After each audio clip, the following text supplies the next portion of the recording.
ini saya akan mempresentasikan yang pertama, yaitu tentang pengertian upah. Pengertian upah itu adalah hak pekerja atau buruh yang diterima dan dinyatakan dalam bentuk-bentuk uang sebagai imbalan dari pengusaha atau pemberi kerja kepada pekerja atau buruh yang ditetapkan dan dibayarkan menurut suatu perjanjian kerja, kesepakatan, atau peraturan perundang-undangan termasuk tunjangan bagi pekerja atau buruh dan keluarganya atas suatu pekerja dan atau jasa yang telah atau akan dilakukan.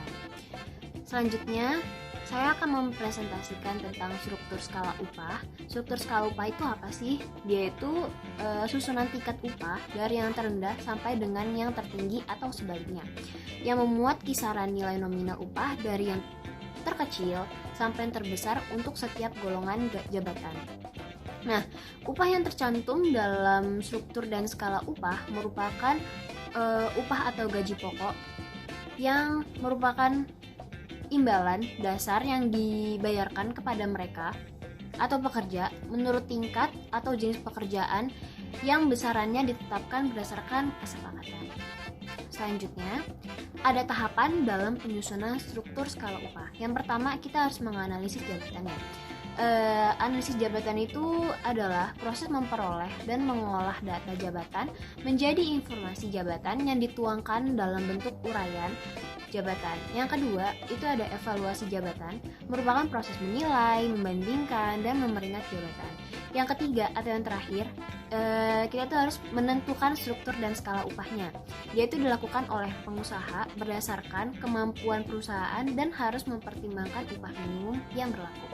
Selanjutnya akan dijelaskan oleh teman saya. Terima kasih. Selanjutnya saya akan membahas komponen upah. Yang pertama ada upah pokok. Upah pokok adalah imbalan dasar yang dibayarkan kepada karyawan menurut jenis pekerjaannya, yang jumlahnya ditetapkan berdasarkan kesepakatan. Yang kedua, ada tunjangan tetap. Tunjangan tetap adalah pembayaran teratur yang berkaitan dengan pekerjaan, diberikan kepada karyawan dan keluarganya, serta dibayarkan bersamaan dengan upah. Contohnya, seperti tunjangan istri, tunjangan anak, tunjangan kematian. Yang ketiga, ada tunjangan tidak tetap.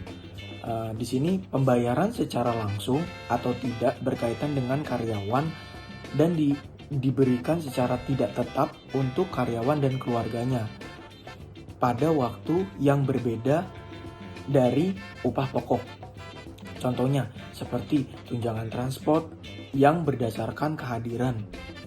Nah, selanjutnya ada perlindungan upah. Perlindungan upah yaitu tujuannya adalah menjamin sumber penghasilan tetap yang menjamin kelangsungan hidup pekerja dan keluarganya.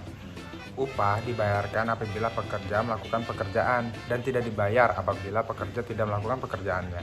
Upah tetap dibayarkan pada saat pekerja berhalangan. Contoh-contohnya itu mengalami kecelakaan, sakit, lakukan kegiatan sosial keluarga tertentu, menjalankan kewajiban negara, hari libur resmi, menjalankan hak cutinya, mengalami kecelakaan kerja. Pembayaran upah apabila pekerja mengalami kecelakaan adalah sebagai berikut: 100% upah setiap bulan selama 4 bulan pertama. Selanjutnya 75% upah setiap bulan selama 4 bulan kedua.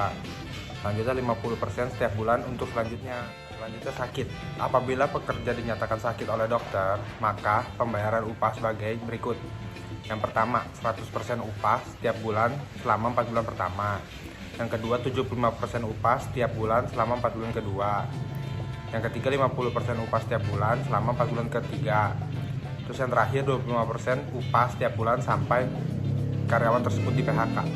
Tidak ada kegiatan sosial keluarga. Pekerja tidak melakukan pekerjaan untuk kepentingan sosial, maka upah tetap dibayarkan. Tapi ada syaratnya. Yang pertama, 3 hari pekerja nikah, tetap dibayarkan. Yang kedua, 3 hari bila istri melahirkan atau keguguran, tetap dibayarkan oleh perusahaan.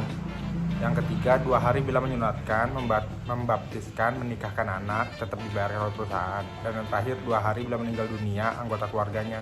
Selanjutnya ada hari libur resmi. Pengusaha tetap memberikan upah pada pekerja dalam hal libur resmi antara lain: Tahun Baru tanggal 1 Januari, Hari Kemerdekaan, Hari Natal, Hari Raya Idul Adha, Hari Kenaikan Isa Al-Masih, Hari Raya Waisak, Hari Raya Nyepi, dan lain-lain. Selanjutnya ada hak cuti.